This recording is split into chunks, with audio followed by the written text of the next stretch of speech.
Hey guys, back with a build guide. I had someone in the comments for my Revolver veteran build asking what the exact build is, so here it is. Uh, Obviously, you want the Revolver, the Mark II-A, not the newer one. This one allows you to aim down sights, and it has slightly better stats.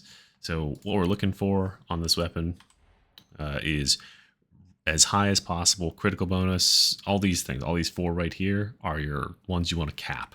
Mobility, as long as it is over 50%, your dodge limit is going to be 4 instead of 3. So if this can be 50% and all these can be 80, that's a perfect roll as far as we're concerned. The most important blessing is surgical. Surgical gives you 10% critical chance every, and this can be zero point 0.3 or 0.35. You can only get the tier 3. It doesn't make a huge difference if you think about it. We're only going to be stacking this 5 times with the rest of our build. So that's going to take 1.5 seconds if you have surgical 4, but if you have surgical 3, it's going to take 1.75 seconds. So just a fraction more. I happen to get lucky and get surgical 4, so there we go. This second blessing is a flex. You could have this Glory Hunter, which I think personally is probably the best. Toughness on elite kill. This allows us to trade with, we got gunners and stuff like that shooting us. In tandem with some things I'll show you in the skill tree in a second, this really allows us to keep our toughness topped off, and we can just trade endlessly. We can even do things like take hits from small enemies in melee in exchange to get a shot and kill, like a gunner or something that's threat or a trapper or something that's threatening us, because we'll immediately gain that toughness back. So I really like it. The other option is, I think it's called hand cannon, and it gives your shots passive rending, and that can make this gun like disgusting, because rending, it just removes armor. So if you want to kill crushers and stuff like that, it just completely demolishes them. But it's going to make you a little bit more of a glass cannon, and we're already very glass cannon. We're very frail on this build. But this is the most important blessing right here. You have to have this. Up here, doesn't really matter. I mean, you could go more crit if you want to stack a little bit faster, or crit damage would be very nice. I think I tested it, and these two were the ones that was giving me the best numbers. This gun specifically, before they did a little bit of a nerf to it, it used to be able to one-shot crushers with a crit headshot during the ultimate. So that was pretty cool. They did do a bit of a nerf after that, but hey, it's still a very, very good gun. Your melee weapon is completely up to you. This just needs to be a comfort pick. You just need to pick something that you are comfortable using and can get you out of a sticky situation. I think the combat blade works for me because I use this weapon a lot on zealots and on this build, and so I know my limits with it, and it makes me fast. I got sprint efficiency on there, so I can get the hell out of a situation if I really need to, because it allows you to use those charge attacks and sprint away. But you could use something like the sword with power cycler just to clear out trash around you. I think, does the veteran get the new shock baton weapon?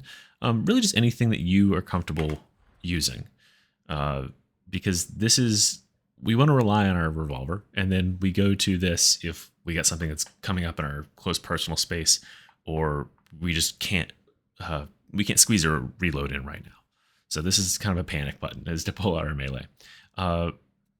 We got 3 trinkets down here. Now this is a little bit up to your preference, but at least one of your trinkets needs to be max stamina. I use 2 plus 3 max stamina trinkets, because the more stamina we have, the longer we can aim down sights, and the more like blocking and shoving and stuff like that we can do, which is really nice. Being able to always shove keeps us safe, right? The last one, you just want to stack toughness, because what we're trying to do is regen toughness and keep enemies from ever touching our health. So more toughness, the better.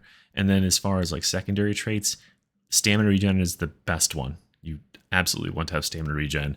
And then after that is toughness. And the third one is either max health or whatever else you need. The max health isn't really going to add up to much, but hey, it's something. 15% if you choose it all 3.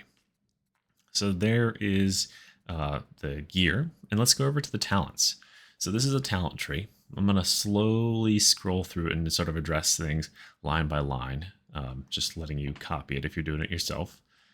Up here, these are our two perks that give us reload. We want to kill enemies, kill specialists and elites, and this gives us 30% reload for, it doesn't really say for what duration, but it lasts long enough to get a reload in there. And then we also get 25% reload speed if we still have ammo in the chamber. So the ideal thing to be doing is shooting 4 shots, killing an elite or a specialist on one of them, and then reloading. And your reload will be very, very fast. We've got toughness regen for killing elites or specialists, and we've got toughness regen for range weak spot kills. So if we're killing a elite or specialist with a headshot kill, we're getting 15% toughness and toughness damage reduction, and we're getting another 10% and another 20% over time. So that is super, super nice. We're coming down this way. We're only choosing this shredder frag grenade. I know it's not as good as crack grenade, but we have to save the points that we can, because this build is a little bit tight on points. So coming down this way, this can be good for just clearing up a lot of like little trash enemies. It's not really that useful. Catch a breath, this is excellent because we want to keep enemies away from us and just regen toughness. Again, this is all about regenning toughness to trade shots. Survivalist got a nerf kind of recently, like a couple months ago, so it doesn't proc every time you kill elite or a specialist, but only once every 5 seconds. That's fine. It just means that we're going to have to be a little bit greedy for ammo. Reload speed, kill zone, range damage when there's no enemies. So again, keeping enemies away from us means we do more damage. So if you ever get a chance to like snipe before anyone is aware of what you're doing, that's the time you want to take it. This is the most important part of the build, obviously, for most builds, Executioner's Stance, but we're using the one that outlines all ranged enemies, and you can extend the duration by killing one of those ranged enemies. Sometimes there is not a elite or a specialist that is shootable.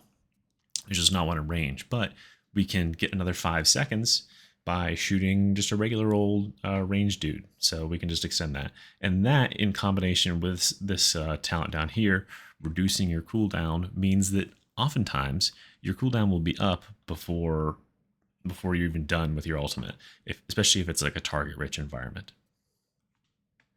On the way there, you could choose any of these, honestly. This will make enemies duck and weave away from your bullets because it is a really big bullet, so they will try to run away. I don't really like that because it makes them act unpredictably. I want them to just stay where they are and keep their heads nice and still for me. This is just going to give you additional ranged base damage. If you're absolutely maxing your damage, that's where you want to go. But I like this one because, again, we're regenerating a lot of toughness, and we want to help our allies as much as possible because this is not a solo carry build. It's sort of a glass cannon. You can kill and kill and kill. I like to think of it, I like to use the analogy of like being the sniper in TF2.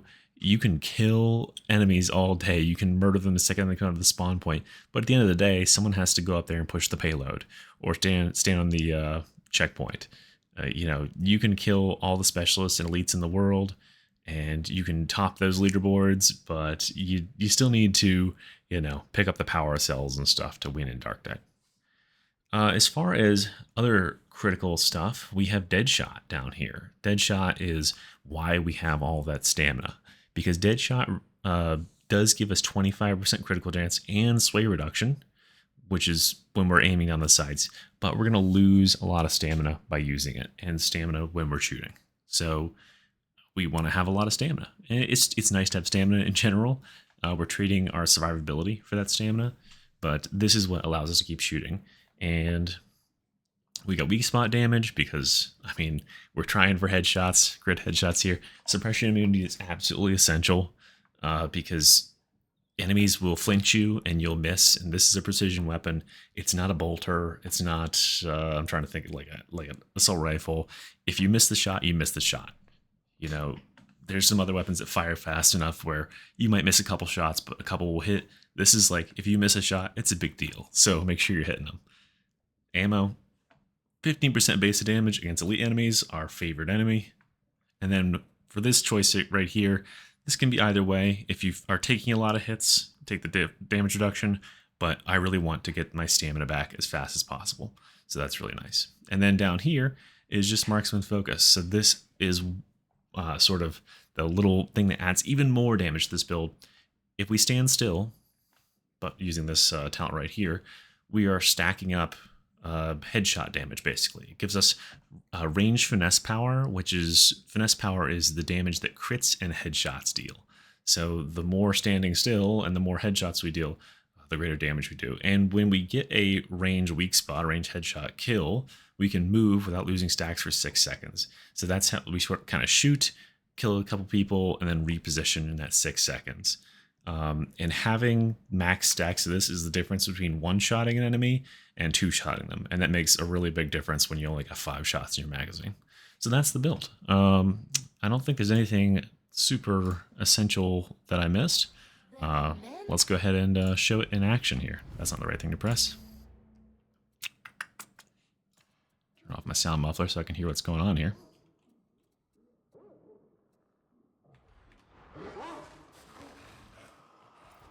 All right.